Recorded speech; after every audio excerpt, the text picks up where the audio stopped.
Income tax act 2025 direction எதை நோக்கி போகுதுன்னா மேபி இந்த ஓல்ட் டேக்ஸ் ரெஜிம் கம்ப்ளீட்லி இல்லாமல் போயிடலாம். மேனுஃபேக்சரிங், இன்ஃப்ராஸ்ட்ரக்சர், அப்புறம் டிஃபென்ஸ், இங்கே தான் ரொம்ப மெயின் ஃபோக்கஸ் இருந்திருக்கு.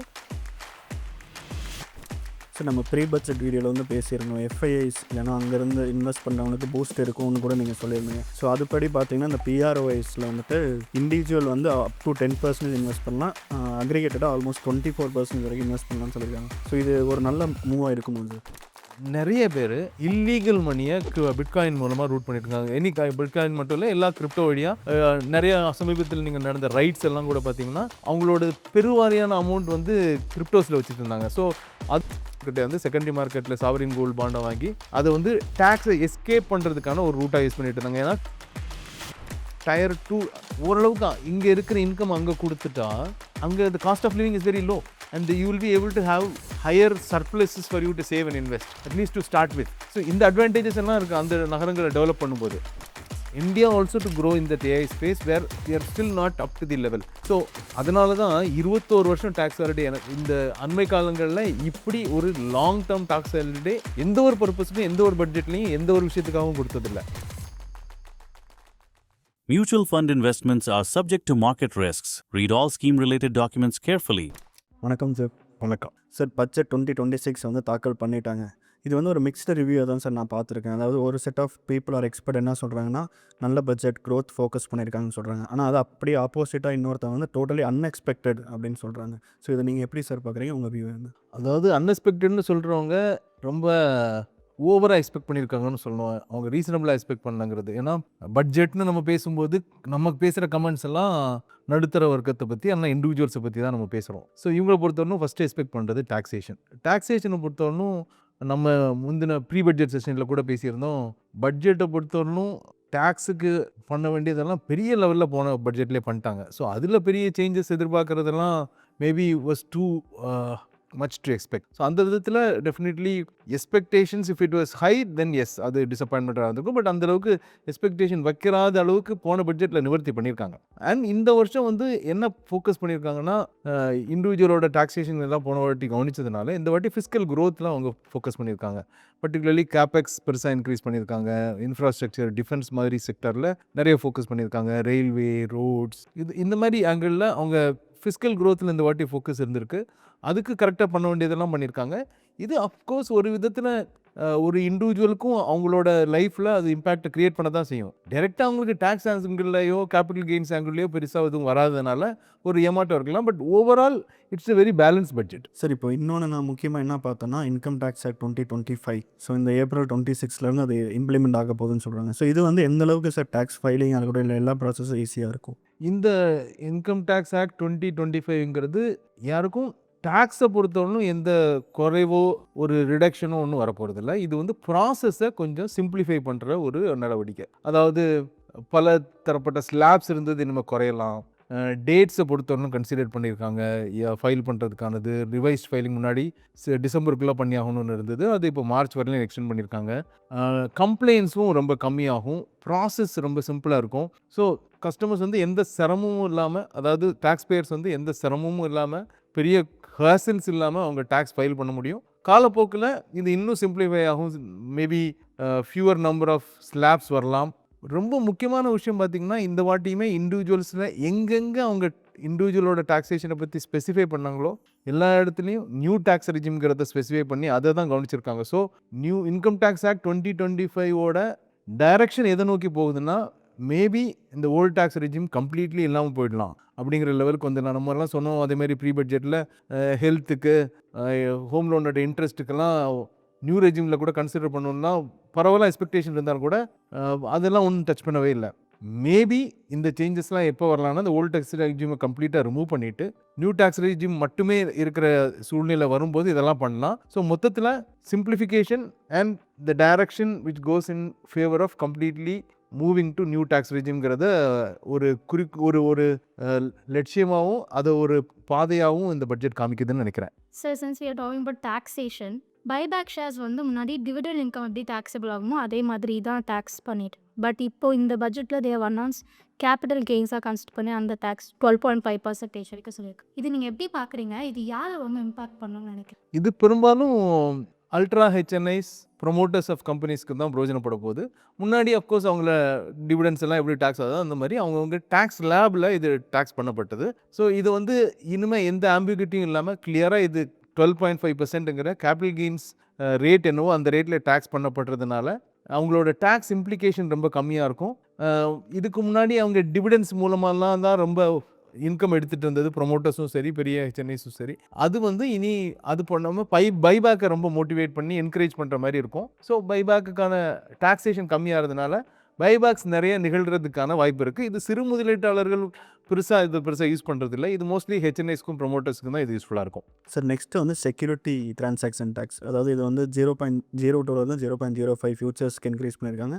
ஆப்ஷன்ஸுக்கும் 0.1 15 இன்க்ரீஸ் பண்ணியிருக்காங்க. ஸோ இதோட மோட்டிவ் என்ன சார்? நிறைய பேர் லாஸ் பண்ணுறாங்க, ஸோ அந்த ட்ரேடிங் கம்மி பண்ணணும் அப்படின்னா இல்லை ஒரு ப்ராஃபிட் ஸ்ட்ராட்டஜியாக இருக்குமா சார்? இதோட மோட்டிவ் டெஃபினெட்லி அதுதான். அதாவது சிறு முதலீட்டாளர் போன 2-3 வருஷமாகவே பார்த்தீங்கன்னா வர ரிப்போர்ட் எல்லாமே செபியோட ரிப்போர்ட் என்ன சொல்லுது, 90%க்கு மேலே ட்ரேடர்ஸ் வந்து F&O ட்ரேடிங்கில் லாஸ் தான் பண்ணுறாங்க அப்படின்னு. என்ன தான் எஸ்டிடி கம்மி பண்ணியிருந்தாலும் F&O ட்ரேடிங்கில் அடிக்டடாக இருக்கிறவங்க கண்டினியூ பண்ணுவாங்க. பட் மொத்தத்தில் வால்யூம் கொஞ்சம் இம்பேக்ட் பண்ணும். ஏன்னா அட்லீஸ்ட் ஒரு சிலராவது ரொம்ப சிறு முதலீட்டாளராவது இதோட டைரக்ட் இன்டைரக்ட் கம்யூனிகேஷன் என்னங்கிறத தெரிஞ்சு அந்த ஸ்பெக்குலேட்டிவ் ட்ரேடிங்கை கம்மி பண்ணலாம். பட் அது பெருவாரியாக கம்மி ஆகுமானா அது அவங்களோட அந்த அடிக்ஷன்லேருந்து வெளிவர்றதை பொறுத்து தான் பெரிய லெவலில் அது குறையும். பட் நம்ம மினிஸ்ட்ரி சைட்லேருந்து கவர்மெண்ட் சைட்லேருந்து இந்த மெசேஜ் இஸ் வெரி கிளியர். இந்த மாதிரி ஸ்பெக்குலேட்டிவ் ட்ரேடிங்க்கு டிஸ்கரேஜ் பண்ணுற மாதிரி தான் இந்த மெஷர் இருக்குது. பட் இதோட இன்னொரு ட்ராபேக் ஃபார் லார்ஜர் இன்வெஸ்டர்ஸ் அப்படின்னு பார்த்தீங்கன்னா இப்போது ஆர்பிட்ராஜ் ஃபண்ட்ஸ்னு இருக்குது. ஆர்பிட்ராஜ் ஃபண்ட்ஸை பொறுத்தவரைக்கும் ஆர்பிட்ராஜ் பொசிஷன்ஸ், அதாவது F&Oவில் ட்ரேட் பண்ணி they just hedge positions. So அங்கேயும் காஸ்ட் இன்க்ரீஸ் ஆகும், எஸ்டிடி இன்க்ரீஸ் ஆகுதுனால அங்கே கொஞ்சம் ஈல்டு கம்மியாகும். மேபி ஒரு 0.3-0.4% ரிட்டர்ன்ஸில் கம்மியாகிறதுக்கான வாய்ப்பு இருக்குது. பேலன்ஸ்ட் அட்வான்டேஜ் ஃபண்ட் சிறு முதலீட்டாளர்கள் பெரிய லெவலில் இன்வெஸ்ட் பண்ணுற ஒரு கேட்டகரி. அங்கேயும் ஆர்பிட்ராஜ் பொசிஷன்ஸ் ஒரு 30-40% லெவலுக்கு இருக்கும். ஸோ அதுலேயும் ஒரு 0.1-0.15% ரிட்டர்ன் கம்மியாகிறதுக்கு வாய்ப்பு இருக்குது. இது ஒரு கன்ஸ்ட்ரக்டிவ் விஷயத்தில் ட்ராபேக் வருதுன்னா இந்த 2 ஃபண்டையும் சொல்லலாம். மற்றபடி இது ஸ்பெக்குலேட்டிவ் ட்ரேடிங்கை டிஸ்கரேஜ் பண்ணுற ஒரு மெஷர். லாங் டேர்மில் இது வெல்த் கிரியேஷனுங்கிற ஆங்கிளில் போகிறவங்களுக்கு இது ஒரு படமாகவும், வெல்த் கிரியேஷனை நோக்கி இன்வெஸ்டர் ட்ரேடிங்லேருந்து அதுக்கு லாங் டேர்ம் இன்வெஸ்ட்மெண்ட்டுக்கு மூவ் ஆகிறதுக்கான ஒரு ஸ்டெப்பாகவும் இதை பார்க்க முடியும். சார் 2026 பட்ஜெட்டில் எந்தெந்த செக்டர்ஸில் ஃபோக்கஸ் பண்ணியிருக்காங்க? நெக்ஸ்ட்டு 5 இயர்ஸில் எந்தெந்த செக்டர்ஸ்க்குள்ள நல்ல ஸ்கோப் அண்ட் க்ரோத் இருக்கும்? ரொம்ப சிம்பிள். மேனுஃபேக்சரிங், இன்ஃப்ராஸ்ட்ரக்சர், அப்புறம் டிஃபென்ஸ், இங்கே தான் ரொம்ப மெயின் ஃபோக்கஸ் இருந்திருக்கு. மேனுஃபேக்சரிங்கை பொறுத்தவரையிலும் வேரியஸ் செக்டார்ஸ், இப்போது ரொம்ப ரீசெண்ட் டெக்னாலஜியான செமிகண்டக்டர் மேனுஃபேக்சரிங், அப்புறம் இந்த மேனுஃபேக்சரிங்கை டயர் 1லேருந்து டயர் 2, டயர் 3 சிட்டிஸ்க்கு எடுத்து போய் அங்கேயும் ஒரு கிளஸ்டர்ஸ் க்ரியேட் பண்ணுற மாதிரி ஒரு ஸ்டெப் எடுத்திருக்காங்க கவர்மெண்ட்டு. அது ரொம்ப ஆரோக்கியமான விஷயம். ஸோ இதுலேருந்து என்னாகும், இந்த சிட்டிஸ்குள்ளேயே எல்லாம் க்ரௌட் ஆகிறது போய் கம்ப்ளீட் ஆக்டிவிட்டியும் பெரிய சிட்டிஸ் தலைநகரங்களில் மட்டுமே நடக்கிறது மாதிரி டயர் 2, டயர் 3 சிட்டிஸ்லேயும் பெரிய ஆக்டிவிட்டி இருக்கும். இந்த க்ரௌடு குறைஞ்சி அங்கே போவாங்க. ரிவர்ஸ் மைக்ரேஷன் அது கிட்டத்தட்ட கோவிட் டைமில் ஆரம்பிச்சது. நிறைய கம்பெனிஸ் வந்து ஒர்க் ஃப்ரம் ஹோம் ஆரம்பிச்சவே நிறைய பேர் அந்த ரிவர்ஸ் மைக்ரேஷன் நோக்கி நகர்ந்தாங்க. இப்போ இது வந்து கொஞ்சம் பெர்மனெண்ட்டாக அந்த மூவ்மெண்ட்டை கொண்டு போகும். வெல்த் வந்து பரவலாக டயர் 1 சிட்டிஸில் மட்டும் நிற்காமல் டயர் 2, டயர் 3 சிட்டிஸ்க்கும் மூவ் ஆகும். ஸோ இதனால் என்ன ஆகும்னா, வேலை எல்லா இடங்கள்லையும் வேலை கிடைக்காது. எல்லாரும் நகரங்களை நோக்கி மட்டும், அதாவது தலைநகரங்களை நோக்கி மட்டும் வர நிலைமை மாறி மூவ் ஆகும். ஸோ மேனுஃபேக்சரிங்கை பொறுத்தவரைக்கும் இன்வெஸ்ட்மெண்ட் வந்திருக்கிறது மட்டும் இல்லை, அது டயர் 2, டயர் 3க்கும் கொண்டு போகிறது ரொம்ப ஆரோக்கியமான விஷயம். ஸோ இந்த செக்டர்ஸ், டிஃபென்ஸ், இன்ஃப்ராஸ்ட்ரக்சர், பர்டிகுலர் இன்ஃப்ராஸ்ட்ரக்சரை பொறுத்தவரைக்கும் ரயில், இந்த மாதிரி புல்லட் ரயில்ஸ், இந்த மாதிரி அடுத்த லெவல் ஆஃப் இன்ஃப்ராஸ்ட்ரக்சருக்கு நம்ம மூவ் பண்ணுறதுக்கும் எக்ஸ்பெண்டிச்சர் இன்க்ரீஸ் பண்ணியிருக்காங்க. சார் இன்னொன்று முக்கியமான விஷயம் வந்து NRIஸ்க்கு நடந்திருக்கு. அதாவது TCSல வந்துட்டு மெடிக்கல் எக்ஸ்பென்சஸ், எஜுகேஷன், ஓவர்சீஸ் ட்ராவலில் வந்து 2% எந்த ஸ்லாப் ரேட்டும் இல்லாமல் குறைச்சிருக்காங்க. இது எப்படி சார் நீங்கள் பார்க்குறீங்க? இது கொஞ்சம் அவசியமான விஷயம் தான். பர்டிகுலர்லி அவங்க ஃபோக்கஸ் பண்ணியிருக்கிறது மெயினாக 2 இடம், அதாவது ஹெல்த்து, எஜுகேஷன். இதை தவிர இன்னொரு விஷயம் என்ன என்கரேஜ் பண்ணியிருக்காங்கன்னா, ஃபாரின் ட்ராவலை பொறுத்தவரைக்கும் முன்னாடி என்ன இருந்ததுன்னா 10 lakhs வரையிலும் ஆன ஒரு பேக்கேஜ் எடுத்தாங்கன்னா, டூர் பேக்கேஜ் எடுத்தாங்கன்னா அப் டு 10 lakhs இருந்ததுன்னா அதுக்கு 5% TCS இருந்தது. அதுக்கு மேலே இருந்ததுக்கு 20% இருந்தது. இப்போ நீங்கள் எந்த லெவலுக்கான எந்த அமௌண்ட்டுக்கான பேக்கேஜ் எடுத்தாலும் வெறும் 2% தான் அப்படிங்கிறத, ஏன்னா இப்போ நிறைய ட்ராவல் பண்ணுறாங்க, அந்த விரும்புகிறாங்க எக்ஸ்போஷருக்காகவும் சரி. பர்டிகுலரும் இதுவும் கோவிடுக்கு அப்புறம் நடந்த ஒரு விஷயந்தான். நிறையா இந்தியன்ஸ் வந்து நிறைய அவங்களோட வாழ்க்கையில் அது ஒரு இம்பார்ட்டண்ட் எக்ஸ்பீரியன்ஸாகவும் அதுக்கு ஒரு ரொம்ப முக்கியத்துவம் கொடுக்க ஆரம்பிச்சிடுறாங்க. ஸோ வென் இவ்வளோ பேர் ட்ராவல் பண்ணும்போது ஒய் நாட் சப்போர்ட் தட்? ஏன்னா இது வந்து அவங்களோட லைஃப்ல இருந்து ஒரு அன்றாட வாழ்க்கையிலேருந்து ஒரு ஸ்ட்ரெஸ் பஸ்டர் மாதிரி ஒரு ஓய்வுக்காக அங்கே போகும்போது அப்படி நிறைய பேர் போகணும்னு ஆசைப்படுறதுனால அதுக்கான டிசிஎஸையும் கம்மி பண்ணி அதை மோட்டிவேட் பண்ணியிருக்காங்க. அஃப்கோர்ஸ் எஜுகேஷனை மோட்டிவேட் பண்ணியிருக்காங்க. ஹெல்த் எக்ஸ்பென்சஸ்க்கும் பெரிய லெவலில் அங்கே ஸ்பெண்ட் பண்ணுற வேண்டி இருந்ததுன்னா ரொம்ப யோசிக்க வேணாம் அப்படிங்கிறது 2%க்கு கம்மி பண்ணியிருக்காங்க. இதுவும் ஒரு ஆரோக்கியமான விஷயம் தான். Sir, small foreign assets declare பண்ணுறதுக்கு ஒரு விண்டோ இப்போ ஓப்பன் பண்ணியிருக்காங்க. கவர்மெண்ட் இதை இப்போது இந்த சான்ஸ் கொடுக்கறதுக்கு காரணம் என்ன? ப்ளஸ் ரிட்டர்ன்ட் என்ஆர்ஐஸ்க்கு இது எவ்வளோ இம்பார்ட்டண்ட்? ஏன்னா இது என்ஆர்ஐஸை பொறுத்தவரைக்கும் இது ஸ்மால் இன்வெஸ்டர், இது ஸ்டூடெண்ட்ஸ் கூட இருக்காங்க. ஸ்டூடெண்ட்ஸாக போய் அவங்க கூட நிறைய பேர் அங்கே அசெட்ஸ் கிரியேட் பண்ணி அது இப்படி நிறைய பேர் அசெட்ஸ் வச்சுருக்காங்க. இவங்கெல்லாம் இன்கம் ஃபைல் பண்ணுறாங்க. ஆனால் ஃபாரின் அசெட்ஸை டிக்ளேர் பண்ணுறது இல்லை. இது பல வருஷமாக டிக்ளேர் பண்ணாமல் இருந்ததுனால இப்போ பண்ணாமல் இருக்கலாம். அதை இக்னோர் பண்ணி வெளியே வச்சுருக்கலாம். ஆனால் இதெல்லாம் நாளைக்கு இவங்களுக்கே பெரிய தலைவலியாக வரலாம். இவங்க ஹைட் பண்ணி வச்சுருக்கவங்களுக்கு நாளைக்கு திடீர்னு இதெல்லாம் வெளியே தர பட்சத்தில் மேபி அவர் எந்த என்டையர் அசெட்டும் இவங்களுக்கு சொந்தம் இல்லாமல் எல்லாம் பெரிய பெனால்ட்டி கட்டுற மாதிரி நிலைமை வரலாம். ஸோ அவங்களுக்கு ஒரு ரிலீஃப் மாதிரி ஒரு 6 month இந்த விண்டோ மாதிரி கொடுத்துருக்காங்க. ஸோ இந்த விண்டோவில் வந்து நீங்கள் இப்போது ஆக்சுவலி ஓப்பனாகவே அதை டிக்ளேர் பண்ணி அதுக்கான டேக்ஸஸ் என்னவோ அதுக்கு டேக்ஸஸ் வந்து அது டேக்ஸஸ் இருக்கிற மாதிரியும் அதை ஹைட் பண்ணாமல் டிரான்ஸ்பரண்ட்டாக டிஸ்க்ளோஸ் பண்ணுறதை என்கரேஜ் பண்ணுறதுக்காக இது கொண்டு வந்திருக்காங்க. இது இன் ஃபியூச்சர் இது கவர்மெண்ட்டுக்கு இதுலேருந்து கொஞ்சம் ரெவன்யூ வர்றதுக்கான ஆஸ்பெக்ட்ஸ் இருக்குது. அவங்களுக்கும் ஒரு பெரிய ரிலீஃபாக இனிமேல் ஹைட் பண்ண வேண்டியதில்லை அப்படிங்கிறத வாலண்டியராக வந்து டிஸ்க்ளோஸ் பண்ண முடியும் அப்படிங்கிற மாதிரி அந்த ஹோல்ட் பண்ணுற அந்த அசெட்ஸை ஹோல்ட் பண்ணுற இண்டிவிஜுவல்ஸ்க்கும் ஒரு ரிலீஃபாக இது அமையும். ஸோ நம்ம ப்ரீ பட்ஜெட் வீடியோவில் வந்து பேசியிருந்தோம் எஃப்ஐஐஸ் இல்லைனா அங்கேருந்து இன்வெஸ்ட் பண்ணுறவங்களுக்கு பூஸ்ட் இருக்கும்னு கூட நீங்கள் சொல்லியிருந்தீங்க. ஸோ அதுபடி பார்த்தீங்கன்னா இந்த பிஆர்ஓஐஸில் வந்துட்டு இண்டிவிஜுவல் வந்து அப் டு 10% இன்வெஸ்ட் பண்ணலாம், அக்ரிகேட்டடாக ஆல்மோஸ்ட் 24% வரைக்கும் இன்வெஸ்ட் பண்ணலாம்னு சொல்லியிருக்காங்க. ஸோ இது ஒரு நல்ல மூவாக இருக்குமோ சார்? கரெக்ட். இப்போது வந்து நம்ம கிஃப்ட் சிட்டி இருக்குது ஆல்ரெடி என்ஆர்ஐஸ் வந்து உள்ள காசு கொண்டு வரதுக்கு. இப்போது இது கிஃப்ட் சிட்டி அல்லாமல் இன்னொரு விதத்தில் பார்த்தீங்கன்னா ஒரு என்ஆர்ஐ வந்து முன்னாடி ஒரு கம்பெனியில் 5% மேலே ஸ்டேக் வச்சுக்க முடியாது. ஸோ இதுவும் இன்னொரு விதத்தில் இன்ஃப்ளோ ஆஃப் ஃபண்டு வெளியிலேருந்து என்ஆர்ஐ உள்ள ஃபண்டு கொண்டு வரதுக்கு இந்தியாவுக்குள்ளே ஃபாரின் ஃபண்ட்ஸ் உள்ளே வர்றதுக்கான ஒரு வாய்ப்பு தான். ஸோ அதனாலே இவங்க என்ன பண்ணியிருக்காங்க, அந்த 5% இருந்ததை 10% இன்க்ரீஸ் பண்ணியிருக்காங்க. அதே மாதிரி இந்த செட் ஆஃப் இன்வெஸ்டர்ஸ், இந்த செட் ஆஃப் என்ஆர்ஐ இன்வெஸ்டர்ஸ் சேர்ந்து முன்னாடி ஒரு கம்பெனியில் 10%க்கு மேலே ஸ்டேக் வச்சுக்க முடியாதுன்னு இருந்தது, அதையும் 24% இன்க்ரீஸ் பண்ணியிருக்காங்க. ஸோ இது எல்லாம் என்ஆர்ஐ மூலமாக ஃபாரின் மணியை உள்ளே கொண்டு வரதுக்கான ஒரு டோர் ஓப்பன் பண்ணியிருக்காங்க. ஸோ கிஃப்ட் சிட்டிவாக இருக்கட்டும் சரி, இதுவாக இருக்கட்டும் சரி, அந்த கொஞ்சம் லிபரலாக அந்த ஃபண்ட் ஃப்ளோ வரதுக்கான வழியை ஒன்று பண்ணியிருக்காங்க. This definitely helps the country in future. ஏன்னா உள்ளே இருக்கிற இன்வெஸ்டர் மட்டும் இல்லாமல் ஃபாரின் ஃப்ளோஸ் வர்றது ஒரு ஆரோக்கியமான விஷயம் தான். சார், கிரிப்டோ அசெட்ஸ் மேலே பெனால்ட்டிஸ் சார்ஜ் பண்ணியிருக்காங்க. லைக் ஒழுங்காக டிஸ்க்ளோஸ் பண்ணாமல் இருந்தால் 200 rupees per day அண்ட் ஏதாவது மிஸ்இன்ஃபர்மேஷன் பண்ணியிருந்தால் 50,000 வரைக்கும் பெனால்ட்டி. இதை நீங்கள் எப்படி பார்க்குறீங்க? ஏன்னா நிறைய பேர் பர்டிகுலர்லி இதுக்கு டேக்ஸ் வந்து மேக்ஸிமம் 30% டாக்ஸேஷன் இருக்குது. ஆனால் நிறைய பேர் இல்லீகல் மணியை பிட்காயின் மூலமாக ரூட் பண்ணிட்டு இருக்காங்க. பிட்காயின் மட்டும் இல்லை, எல்லா கிரிப்டோ வழியாக நிறைய சமீபத்தில் நீங்கள் நடந்த ரைட்ஸ் எல்லாம் கூட பார்த்தீங்கன்னா அவங்களோட பெருவாரியான அமௌண்ட் வந்து கிரிப்டோஸில் வச்சுட்டு இருந்தாங்க. ஸோ அதை வந்து இல்லீகல் மணியை ஒழிச்சு வைக்கிறதுக்கான ஒரு மார்க்கமாகவே யூஸ் பண்ணிட்டு இருந்தாங்க. ஸோ அவங்களுக்கெல்லாம் ஒரு எச்சரிக்கையாக தான் இது. நீங்கள் டேக்ஸ் 30% கட்டணுங்கிறது மட்டும் இல்லை, நீங்கள் டிஸ்க்ளோஸ் பண்ண அஃப்கோர்ஸ் டேக்ஸ் கட்டுறவங்க டிஸ்க்ளோஸ் பண்ணியிருப்பாங்க. இதை இல்லாமல் நிறைய பேர் டிஸ்க்ளோஸே பண்ணாமல் இருக்காங்க. And there is one way that black money is getting rooted to. அதையும் வெளியே கொண்டு வரதுக்கும் அந்த மாதிரி ஆக்டிவிட்டி தொடராமல் இருக்கிறதுக்கும் தான் இதை கொண்டு வந்திருக்காங்க. இன்னும் ஆல்சோ டேக்ஸையும் கம்மி பண்ணல. அதுவும் நம்ம சொல்லியிருந்தோம், கிரிப்டோவுக்கு பெருசாக இம்பார்ட்டன்ஸ் கொடுத்து அதோட டேக்ஸை கம்மி பண்ண மாட்டாங்கன்னு. அதுதான் நடந்திருக்கு. டேக்ஸ் எதுவும் கம்மி பண்ணல. அதுவும் ஒரு மெசேஜ் தான். கிரிப்டோ மாதிரி அசெட் வந்து சிறு முதலீட்டாளர்களுக்கு கிடையாது, அதுவும் ஒரு ஸ்பெக்குலேட்டிவ் இன்வெஸ்ட்மெண்ட் மாதிரி தான் அப்படிங்கிற ஒரு எச்சரிக்கையாகவும் தான் அதோட டேக்ஸையும் கம்மி பண்ணல. சார், நெக்ஸ்ட் வந்து சாவரின் கோல்ட் பாண்ட்ஸில் இதில் வந்து செகண்டரி மார்க்கெட்டில் வாங்கியிருந்தால் அதுக்கு வந்து எந்த ஒரு டேக்ஸ் எக்ஸம்ஷனும் இல்லைன்னு சொல்லியிருக்காங்க. ஸோ இது எதனால சார் பண்ணியிருக்காங்க? இது என்னென்னா நிறைய பேர் இதை ஒரு டாக்ஸ் ஆர்பிட்ராஜாகவே யூஸ் பண்ணிட்டு இருந்தாங்க.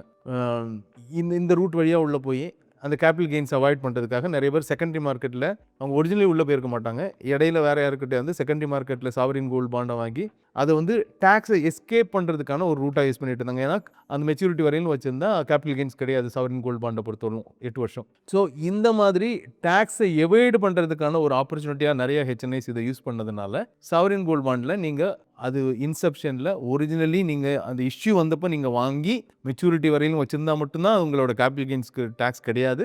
நீங்கள் மற்றபடி செகண்டரி மார்க்கெட்டில் வாங்கியிருந்த இந்த மாதிரி ஸ்மார்ட் ஒர்க்கை அவாய்ட் பண்ணி, அதாவது டேக்ஸ் எவேஷனை பண்ணக்கூடாது அப்படிங்கிறதுனாலையும் சாவரின் கோல்டு பாண்டை இடையில வாங்கி செகண்டரி மார்க்கெட்டில் வாங்கி விற்றா டேக்ஸ் கேபிட்டல் கெயின்ஸ் டேக்ஸ் இருக்கும் அப்படிங்கிறதையும் சொல்லியிருக்காங்க. சார், இந்த பட்ஜெட்டை ஓவராலாக பார்க்கும்போதே Tier 2 அண்ட் Tier 3 சிட்டிஸில் ரொம்ப பெரிய ஃபோக்கஸ் பண்ணியிருக்காங்க எல்லா செக்டர்ஸ்லையுமே மோஸ்ட்டாக. ஸோ நெக்ஸ்ட் க்ரோத் வே வந்து Tier 2 Tier 3 சிட்டிஸில் தான் இருக்குமா? கண்டிப்பாக. ஏன்னா பர்டிகுலர்லி ரியல் எஸ்டேட்டில் பெரிய ஒரு ஆக்டிவிட்டி நடக்கும் Tier 2 Tier 3. ஏன்னா இந்த அனௌன்ஸ்மெண்ட்டே கம்பெனி நிறுவனங்களாக இருக்கட்டும் சரி, ரியல் எஸ்டேட் தொழிலில் இருக்கிறவங்களுக்கும் சரி, இமீடியட்டாக அதில் ஃபோக்கஸ் பண்ணுறதுக்கான ஒரு பெரிய மோட்டிவேஷனாக இருக்கும். ஏன்னா நம்ம முன்னாடி சொன்ன மாதிரி தான், நீங்கள் எந்த ஸ்டேட்டோட பெர் கேபிட்டா இன்கம் எடுத்து பார்த்தாலும் பெரும்பாலும் அவங்களோட கேபிட்டல் லோட் சிட்டியோட பெர் கேபிட்டா இன்கம் பெரும்பாலான மற்ற டவுன்ஸ், அந்த ஸ்டேட்டில் இருக்கிற மற்ற டவுன் சிட்டிஸை விட பெரிய லெவலில் ஜாஸ்தியாக இருக்கும். விச் மீன்ஸ் வெல்த் வந்து யூனிஃபார்மாக இல்லைன்னு அர்த்தம். வெல்த் வந்து கம்ப்ளீட்டாக இங்கே அவங்க பெரிய நகரங்களில் தேங்கி கிடக்குதுன்னு அர்த்தம். மற்றவங்களோடதெல்லாம் ரொம்ப கம்மியாகவும் இவங்களோட இது ரொம்ப ஜாஸ்தியாகவும், ஆவரேஜ் எடுத்து பார்த்தா கூட ஒரு சிறு நகரங்கள்லையும் வாழ்கிறவங்களுக்கும் அந்த ஆவரேஜ்க்கும் பெரிய கேப் இருக்கும். அந்த லெவலுக்கு லோவாக இருக்கும். ஸோ அதை இல்லாமல் ஒரு அளவுக்கு இன்க்ளூசிவ் வெல்த் க்ரியேஷனுக்காக எல்லா இடங்கள்லையும் வெல்த் க்ரியேட் ஆகணும், எல்லா நகரங்களும் வளரணும், எல்லா நகரங்கள்லையும் இன்ஃப்ராஸ்ட்ரக்சர் வளரணுங்கிற ஆஸ்பெக்டில் தான் இதெல்லாம் கொண்டு வந்திருக்காங்க. இந்த ஸ்பெஷல் எக்கனாமிக் ஜோன்ஸ் எல்லாம் நிறையா சின்ன டவுன்ஸ்லலாம் கூட வந்தது. இது அடுத்த லெவல். இந்த cluster creation in Tier 2 Tier 3 cities is next level. Particularly manufacturing, logistics எல்லாம் அடுத்த நகரங்களுக்கு போகும், ரியல் எஸ்டேட் போகும். அதனால் என்ன ஆகும், அங்கே இன்ஃப்ராஸ்ட்ரக்சர் மேம்படும், நிறைய தொழில்கள் க்ரியேட் ஆகும், அங்கே உள்ள இன்கமும் ஜாஸ்தியாகும். ஸோ ஓரளவுக்கு அந்த ஸ்டேட்டோட பெர் கேபிட்டா இன்கம் எடுக்கும்போது ஓரளவுக்கு எல்லாரும் கொஞ்சம் முன்ன பின்ன இருந்தாலும் பெரிய டிஃப்ரென்ஸ் இல்லாமல் அந்த ஈவனாக வெல்த் க்ரியேட் ஆகும், ஈவனாக இன்கம் ஜென்ரேட் ஆகும், சிட்டியில் க்ரௌட் ஆகாமல் பாப்புலேஷனும் வெல் ஸ்ப்ரெட் ஆகும். ஸோ இது எல்லாத்தையும் கொண்டு வரதுக்கு இன்னொரு விஷயமும் இருக்குது. இப்போது ஸ்ப்ரெட் ஆக பார்த்தீங்கன்னா, நீங்கள் Tier 2 ஓரளவுக்கு இங்கே இருக்கிற இன்கம் அங்கே கொடுத்துட்டா அங்கே the cost of living is very low and you will be able to have higher surpluses for you to save and invest, at least to start with. So இந்த அட்வான்டேஜஸ் எல்லாம் இருக்குது அந்த நகரங்களை டெவலப் பண்ணும்போது. So and particularly இப்போ சிறு நகரத்துலேருந்து ஒருத்தர் பெரிய நகரத்துக்கு தான் பெரிய தொழில் வேணும், பெரிய லெவலில் க்ரோ ஆகணும்னா பெரிய நகரத்துக்கு தான் வர வேண்டியிருக்கு. இங்கே வந்து அவங்க இங்கே உள்ள காஸ்ட் ஆஃப் லிவிங் இதெல்லாம் எடுத்து பார்த்தா ஒரு நார்மல் பிகினிங் உள்ளவங்களுக்குலாம் பெருசாக சர்ப்ளஸே இருக்காது. பட் அதே அவங்க ஊர்லேயே வேலைக்கான வாய்ப்பு இருந்ததுன்னா they will be able to create some surplus. இது எல்லாத்தையும் எடுத்து வச்சு பார்த்தீங்கன்னா இந்த ஸ்டெப் டெஃபினெட்லி Tier 2 Tier 3 ஒரு பெரிய மாற்றத்தை நிகழ்த்தும். வெல்த் ஈவன் ஆகும், இன்கம் லெவல்ஸ் பெரிய டிஸ்பாரிட்டி இல்லாமல் ஓரளவுக்கு ஒரு யூனிஃபார்மிட்டி க்ரியேட் ஆகிறது காலப்போக்கில் நடக்கும். சார், இந்த பட்ஜெட்டில் ரொம்ப கவனிக்க வேண்டிய ஒரு விஷயமா இருந்தது வந்து 2047 வரைக்குமே டேக்ஸ் ஹாலிடே கொடுத்துருக்காங்க. இந்த cloud computing foreign companies which uses India data centres. இப்போ இது வந்து இந்தியன் டேட்டா சென்டர்ஸ் இன்னும் அந்த இண்டஸ்ட்ரி க்ரோ ஆகிறதுக்கு ஒரு வழி இருக்கும், இந்த ஒரு வழி வகுக்குமா? டெஃபினெட்லி. ஏன்னா டேட்டா சென்டர்ஸை பொறுத்தவரைக்கும் இந்தியாவில் ஒரு பெரிய ப்ரோக்ரஸ் நடந்துகிட்ருக்கு. இது அடுத்த லெவலுக்கு எடுத்துகிட்டு போனோம்னா foreign companies using data centres in India will help to scale up to the next level. இப்போது டேட்டா சென்டர்ஸுங்கிறது ultimately these are the infrastructure which is used by artificial intelligence, AI. So ஏஐங்கிறது இப்போது இருக்கிற தொழில்நுட்பத்தில் ரொம்ப ஃபாஸ்ட் டெவலப்பிங், ரொம்ப அத்தியாவசியமான ஒரு டெக்னாலஜியாக இருக்குது. அந்த டெக்னாலஜியில் ஒரு இம்பார்ட்டன்ட் பார்ட்டான டேட்டா சென்டரை இந்தியாவில் வளர்க்கும் போது it also helps India also to grow in that AI space where we are still not up to the level. So அதனால தான் 21 வருஷம் டேக்ஸ் ஹாலிடே இந்த அண்மை காலங்களில் இப்படி ஒரு லாங் டேர்ம் டேக்ஸ் ஹாலிடே எந்த ஒரு பர்பஸுக்கும் எந்த ஒரு பட்ஜெட்லையும் எந்த ஒரு விஷயத்துக்காகவும் கொடுத்ததில்லை. அது வந்து ரொம்ப கன்ஸ்ட்ரக்டிவான விஷயம். இந்த டேக்ஸ் ஹாலிடே மூலமாக there will be huge number of companies which will start using data center and India is generally a preferred destination இந்த மாதிரி விஷயங்களுக்கெல்லாம், particularly technology oriented விஷயங்களுக்கு. This helps revenue inflow India to develop on AI data centers as such and இது ஒரு ரொம்ப ஒரு கன்ஸ்ட்ரக்டிவான விஷயம். So இந்த லெவலுக்கான liberty of no tax for next 21 years கொடுத்ததுனால there will be definitely many foreign countries who will be looking at coming into India and using the data centers, and அந்த data center as a business and sector பெரிய லெவலில் grow ஆகிறதுக்கான ஒரு ஸ்கோப்பும் create பண்ணுது. இந்த பட்ஜெட்டுக்கு அப்புறம் இன்வெஸ்டர்ஸ் அவங்க ஸ்ட்ராட்டஜியில் ஏதாவது மாற்றணுமா, இல்லை ஆல்ரெடி இருக்கிறதையே ஸ்டிக் ஆன் பண்ணிக்கலாமா? நீங்கள் அதை ஏதாவது அட்வைஸ் கொடுக்கணும் என்ன சொல்கிறீங்க? நார்மலியே பட்ஜெட்டை பொறுத்தவரையிலும் ஏதாவது ஒரு இண்டஸ்ட்ரிக்கு செக்டருக்கு ரொம்ப பணம் ஒதுக்கிட்டாங்கன்னா அதில் போய் கண்மூடித்தனமாக இன்வெஸ்ட் பண்ணுவாங்க. அந்த மாதிரி டெஃபினெட்லி இப்போ மேனுஃபேக்சரிங், டிஃபென்ஸு, இன்ஃப்ராஸ்ட்ரக்சருக்கெல்லாம் பணம் ஒதுக்கியிருக்காங்க, அலோகேட் தான் பண்ணியிருக்காங்க. இது எக்ஸிக்யூஷன் பெரிய லெவலில் ஆகும்போது மட்டும்தான் அந்த செக்டரில் அந்த க்ரோத் இம்பேக்ட் ஆகும். அதுக்கேற்ற மாதிரி அந்த ஸ்டாக்ஸ்லேயும் இம்பேக்ட் இருக்கும். அதனால ஒரு எக்ஸிக்யூஷன் லெவலுக்கு போகிறதுக்கு முன்னாடியே ஒரு ஏர்லியர் ரிஸ்கி பெட்டாக எடுத்தால் ஓகே. அதர்வைஸ் கன்ஃபார்மாக இது ஒர்க் அவுட் ஆகும் அப்படிங்கிறத எக்ஸிக்யூஷன் லெவலுக்கு முன்னாடியே நம்ம வந்து சொல்லிட முடியாது. ஸோ அதனால் கண்மூடித்தனமாக போய் லாங் டேர்முக்கான இன்வெஸ்ட்மெண்ட்டாக இதை இப்போவே கொண்டு போடுறதெல்லாம் பர்டிகுலர்லி சிறு முதலீட்டாளர்கள் செக்டரல் இன்வெஸ்ட்மெண்ட்ஸே பண்ணக்கூடாது. அவங்க டைவர்சிஃபைட் ஃபண்ட்ஸில் தான் இன்வெஸ்ட் பண்ணணும். ஸோ அது சிறு முதலீட்டாளர்கள் அந்த செக்டரில் மட்டும் போய் மாட்டிக்கக்கூடாது. நல்ல செக்டராகவே இருந்தாலும் டைவர்சிஃபை பண்ணுறது தான் சிறு முதலீட்டாளர்களுக்கு நல்லது. ஸோ அதை கண்டிப்பாக பண்ணி ஆகணும். அண்ட் இந்த பட்ஜெட் ஏதாவது சேஞ்சஸ் க்ரியேட் பண்ணுமா அப்படிங்கிற போர்ட்ஃபோலியோ க்ரியேட் பண்ணதுக்கான அவசியத்தை க்ரியேட் பண்ணதானா? கண்டிப்பாக கிடையாது. இந்த பட்ஜெட்டை பொறுத்தவரைக்கும் நீங்கள் எந்த விதமான investment changes for that matter ஒரு அசெட் அலோகேஷன் பண்ணி அதுக்கேற்ற மாதிரி உங்கள் போர்ட்ஃபோலியோவை டைவர்சிஃபை பண்ணி இன்வெஸ்ட் பண்ணால் எந்த பட்ஜெட்டும் அசெட் அலோகேஷனில் சேஞ்சஸ் வர்றதுக்கான ஒரு ரீசனிங்கை க்ரியேட் பண்ண முடியாது. அசெட் அலோகேஷன் எப்போவுமே அப்படி தான் இருக்கணும். எந்த பட்ஜெட்டுமே அந்த விஷயத்தில் எந்த மாற்றத்தையும் நிகழ்த்தக்கூடாது. ஸோ ஆப்வியஸ்லி அதே மாதிரி இந்த பட்ஜெட்டுமே உங்கள் இன்வெஸ்ட்மெண்ட்டை பொறுத்தவரைக்கும், ஸ்ட்ராட்டஜியை பொறுத்தவரைக்கும் எந்த சேஞ்சஸுக்கான காரணத்தையும் எப்போதுமே அது நடக்காது. ஸோ அதனால் போய் இது பெரிய சேஞ்சஸ் பண்ணுறதுக்கான எந்த அவசியமும் இல்லை. கரெக்டான அசெட் அலோகேஷனும் பண்ணி அப்படியே நீங்கள் கண்டினியூ பண்ணணும். அண்ட் பட்ஜெட்டுக்காக எந்த சேஞ்சஸும் பண்ண வேண்டிய அவசியம் இல்லை. ஸோ இதே மாதிரி யூஸ்ஃபுல்லான இன்ஃபர்மேஷன் தெரிஞ்சுக்க சேனலை மறக்காமல் சப்ஸ்கிரைப் பண்ணிக்கோங்க. நன்றி sir. Mutual fund investments are subject to market risks. Read all scheme-related documents carefully.